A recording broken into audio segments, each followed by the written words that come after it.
these are the things that I want to talk you through.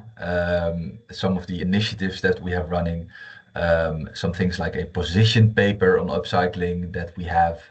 I love to share, and then some practical stuff. So we have Foodleap, which is our digital platform. I know that some of you are already on there. We have a partner booklet.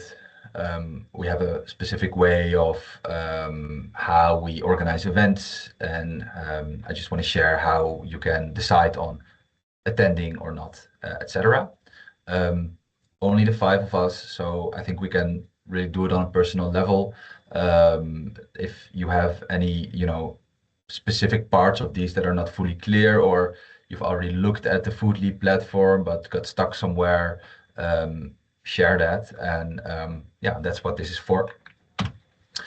But first off, the position paper. Anyone already knows this? No. Yes, I know the position paper. All right.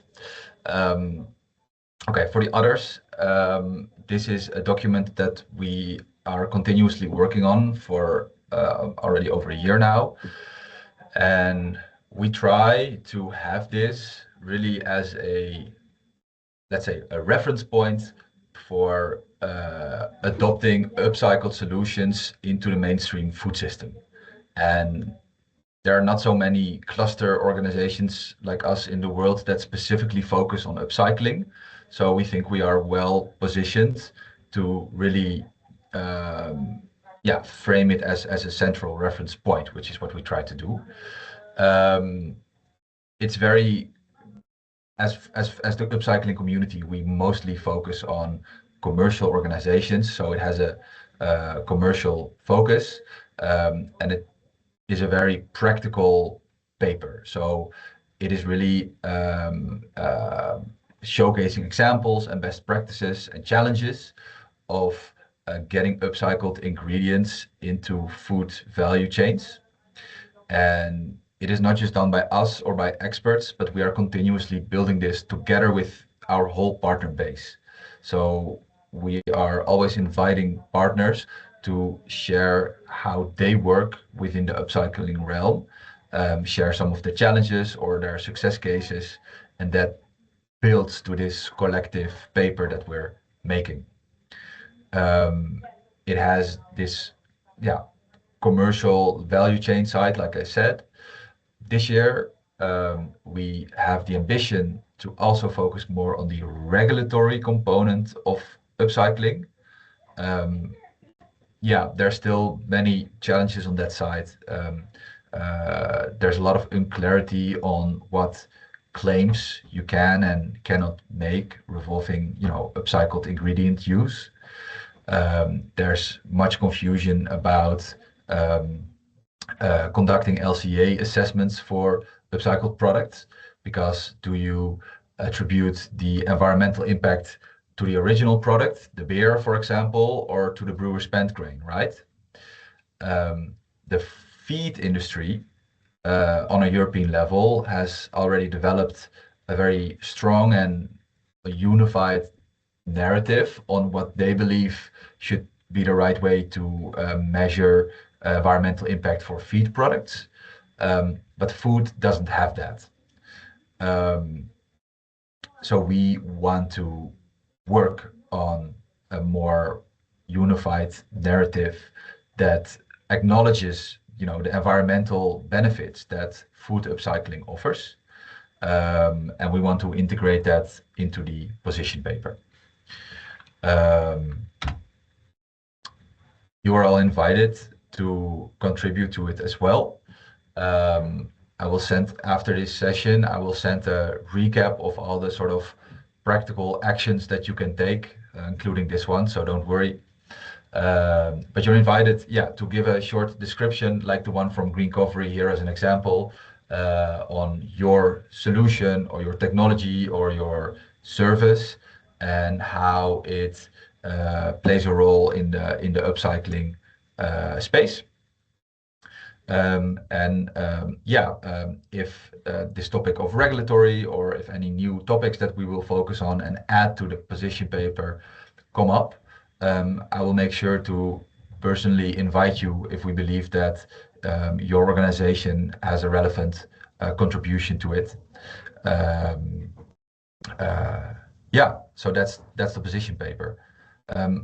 Patricia, have you read it, or have you already are you guys in the position paper as well? I wasn't sure. I think I've put description in the name of Rebread out there, and I've Nice. also read it more or less, and it helped me understand the challenges of upcycled foods more in Europe especially. Nice. Very nice. Um, I'm looking for the chat because I have a link. Uh, if you already want to have a look, there you go. Okay. Guys, sorry, guys. Fabio here. Sake, I'm really sorry. We had an emergency in the office. I have to go. All right. That's a Super pity. sorry. Truly sorry. No worries. I think you are recording. It's right. We are. Yeah. Okay. Yeah. Great. Anyway, about the position paper, in case you need some suggestion from us, we are totally open. We can help. Absolutely. Especially maybe from some our startups or partners that could bring something more specific than us. Very good, We're sir. truly sorry, but we have to do a thing, and we have some officers here. So sorry. Okay. No worries, Fabio. I'll send you the recording, and good luck with everything there. We'll be in touch. Yeah, thanks. Ciao a Okay, tutti. ciao. Ciao. Okay, we continue. This is Food Leap. I think you probably all already know it. I know Kostas is already on there. I know Patricia is already on there. Sophia, not yet? No. I heard it on Monday, but we didn't really get to explore it, nor we don't have the link. So this is the first time we take a look at it. I take a look. Okay. I just before this session, I have sent you an invite to register, and you get on, and you can get on there. Yeah, let me know if you run into any issues. I will talk you through quick. So how it works is this any food agency is open to register, but we have dedicated community spaces that are only accessible for community members, obviously. However, you can connect with other food organizations that are on the platform, and I believe we have over 1,000 on there now. So a really diverse group. This is the main page of the community space. And you can already see your logos on the bottom right there. I want to show a few of the pages just to give you a broad understanding of, okay, this is on there. So I draw a little red box, and I will highlight a few of the other pages. There's a community members overview. So here you can find all the other people that are on there, and you can reach out to them directly. And there's also a link to your organization profile. This one is from Food Hub Italy, so it's a pity that Fabio just left.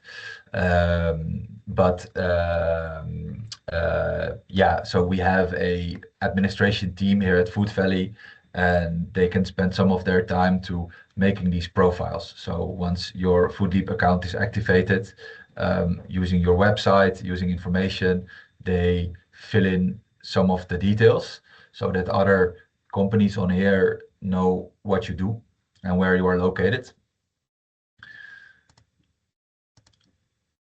Then we have a message board. Our team places messages on here on a weekly basis. It's messages about our projects and initiatives, but it's also updates on partners. So if any partner, for example, acquired big funding or started and brought a new product to market, any news, we try to share. We also share on relevant news items within the field. So let's say that an important new law has passed on a European level,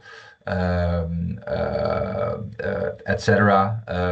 We share it here, so it's a nice way to stay up to date of these updates.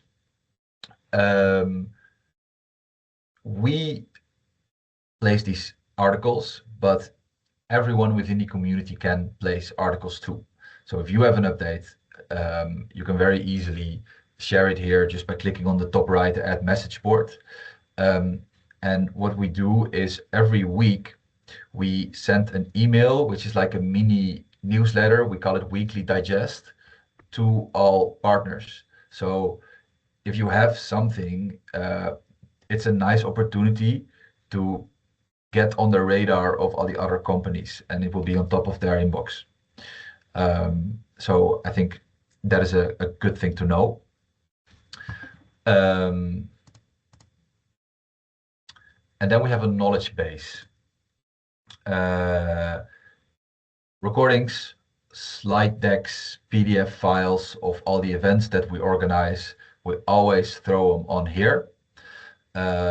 We also, well, we have the position paper, obviously, but some of our work happens together with the Wageningen University or with other research agencies.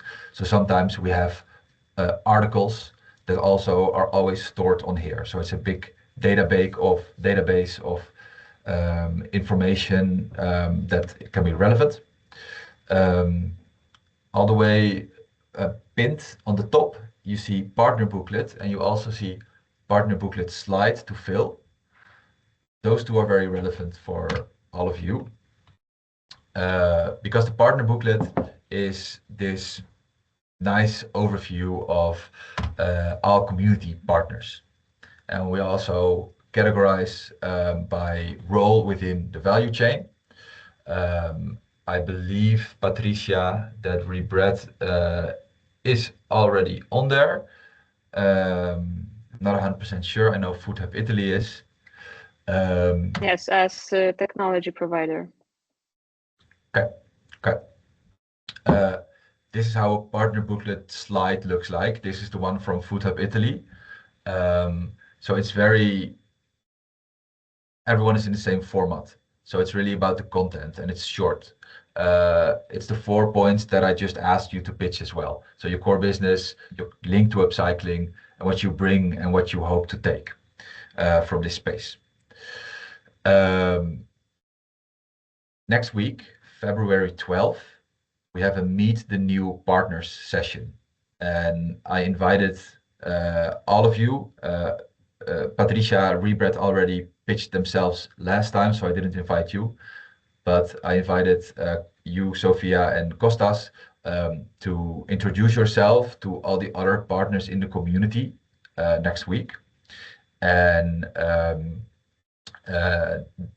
your partner booklet slide will be the slide that we show during your 3-minute pitch in the background. So, Sophia, please. No, yeah, sorry, I had a simple question, but do these communications go only to the main point of contact? Because I didn't receive that, nor the link to register in Foodleap. So maybe it's Bosco the one receiving that, but is it possible for both of us to receive it, or is it one user in Foodleap per company? We prefer to, actually. Okay. Yeah. So is it okay if I include you in the contacting? Yes. Yes, please. Great. Okay, I will do that right after. Yeah, nice. Thank you. You can find the template slides to fill this in on Foodleap. But for now, in my email today, with the recap of this session, I will attach it. And then I would like to ask the both of you to fill it in. And then we add you to the partner booklet, and then we have your slide ready to show during your 3-minute pitch next week. Yeah. Kostas, does that sound good for you? Yeah. That's great. Perfect. Nice. Okay, a couple of other things. we have a map. Each of you is already on here. Our team is also proactive in adding organizations in our network on the map. But yeah, it's pretty straightforward. Also, again, to increase the visibility of upcycling as a dedicated innovation solution, we have a map with all types of organizations that work on upcycling. So whether you are a producer or you provide side streams, or you're, a retailer, or you're a consultant agency, you're on here. And this is also, something to share with other organizations in your network that work in the upcycling realm. It's free, and this is actually linked to, a project. Our KPI is to get as many organizations as we can on this map. So you just only have to mention an organization name, and we are happy to jump on and add them. So it's a win-win.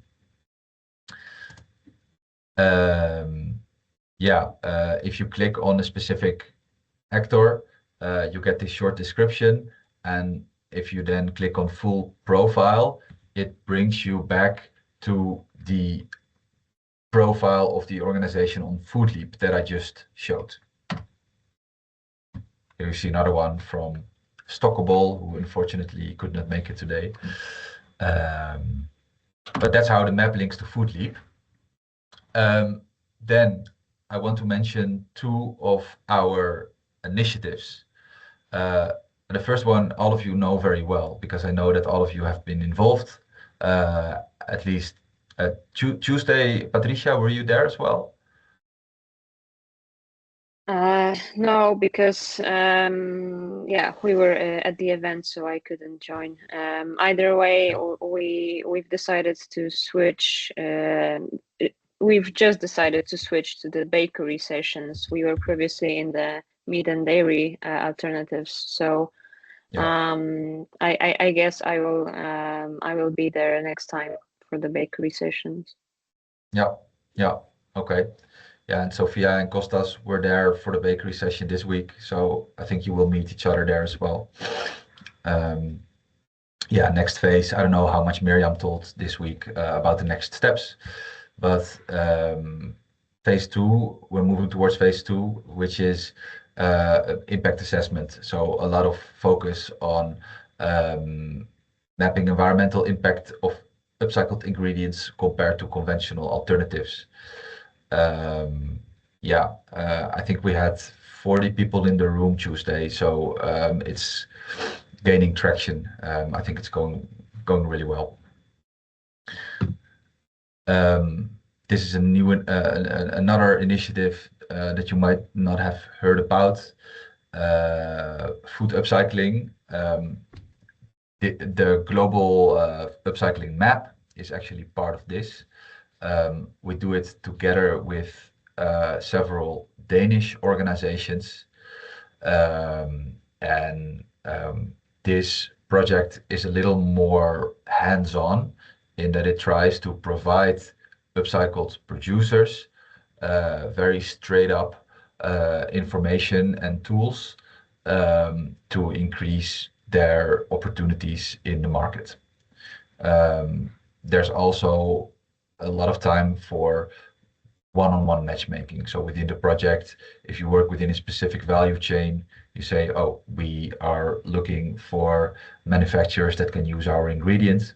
The team of food upcycling can help you one-on-one and browse entities on the map and use their contacts to bring you in contact with them. These are two of the initiatives that we have running now, but we start about 1 to 2 of those new ones every year. So it's a continuous thing. A lot of our work is about linking the different needs of our partners with these top-down funding opportunities. So sometimes they come from a European horizon level, sometimes they come from a national level. But it's a bit of mixing and matching, and whenever specific relevant of project or I see an opportunity to involve any of you in a consortium team, we always reach out and have those conversations as well. So they come on a running basis, let's say. Moving towards the end of all the things that I wanted to share here. Just a slide on events. As we already talked about the partner event that was in December. This is a big live event that we do once a year. We had 250 Food Valley partners there. So from Upcycling, but also from the protein transition community, from the health community, from the regenerative agriculture community. And I know that none of you are based in the Netherlands, but the one, if you have to choose one, the one in December is the best one to come and visit live. And we also have the next one already scheduled. It will be in December as well. But a little bit more in the near future are these two events. So next week is the Meet a New Partner session. The plan is, like I said, to give at least MOA Foodtech, Metabake Innovations, also Stockable, also Food Hub Italy, 3 minutes to pitch your organization following the format of the partner booklet slide. I will give the companies in the room, in the online room, some opportunity to connect or share, or if there's any like relevant touch points that can be made. And after that, we have 45 minutes for a acceleration session, which is about knowledge sharing, about insight sharing. It is done through this food upcycling project that I just showed you. And we will have a speaker deep diving on some of the progress they're making there. So I think it's a nice mix of knowledge sharing and connecting you, introducing you to the community. March 25, we do have a bigger live event. So if any of you are in the area in March, it is super worth it to visit.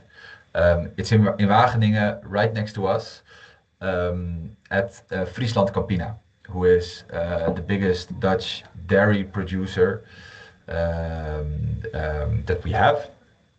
And obviously, protein whey is a huge business, and you cannot really call it a side stream anymore. But by valorizing their whey, multiple side streams arise from that, and most of those right now go to non-food applications or to feed applications, but there is still some upcycling potential there. And they will take a panel seat to share their current status working on upcycling that. We're also inviting a larger established company in the brewer spent grain business that is moving a conventional brewer spent grain stream from feed to food, and they will share the challenges that they face and how they work on that. And lastly, we are inviting a third panelist that works on beetroot pulp and upcycling those fibers into food products as well. All three of them are large established companies on the size level of Friesland Campina. So I think the useful thing about this session is it is established examples, and those are valuable. So all of that is the upcycling breakout. It will be wrapped in a bigger event. Parallel are the breakouts from our other communities, and after it we have a networking opportunity with circular food and drinks. So I regret, I know you've done it before, Patricia. I don't know how you experienced it. You can be honest about it. But we have again the opportunity, and we will invite you again for companies to share upcycled products, drinks, and foods that can be used during the session. Yeah, so the invite for that is coming next week, I believe. How it works with registering any online events like the one next week is just accepting the Teams invite. So if you accept it, I'm counting on you to be there. So it's very simple, but the risk for us is that it's easy to not show up if you only accepted the meeting. So it's a bit of a trust-based system. And for live events, we have a system to really register yourself. So it's a little more commitment. But yeah, that's how the events work.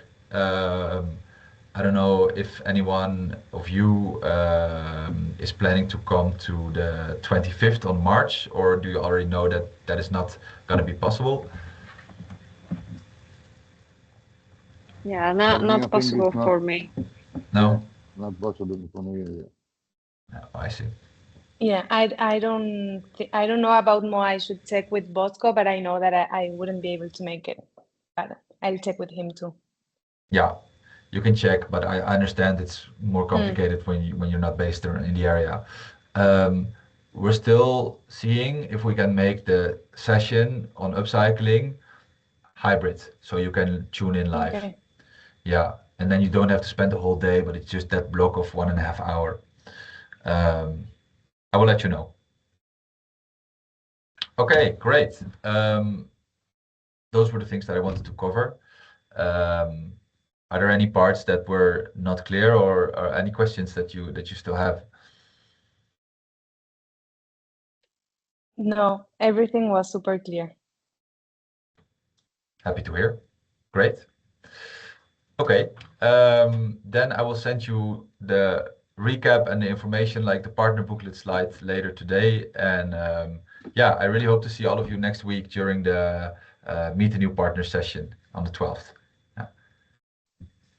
Thank you very much. And I'll wait for for you to add me to the communication so that we can register to the platform and everything. Yeah. And to accept the event. Yeah, I'll do it. I'll do it right after, Sophia. Thanks. Great. Thank you very much for your time. Very welcome. Thank you, Thanks thank you, thanks for being everyone. here. Bye. Thank you. Yeah, Thank thanks. you. Bye-bye. Have a good day. Bye. Bye. You too. Bye.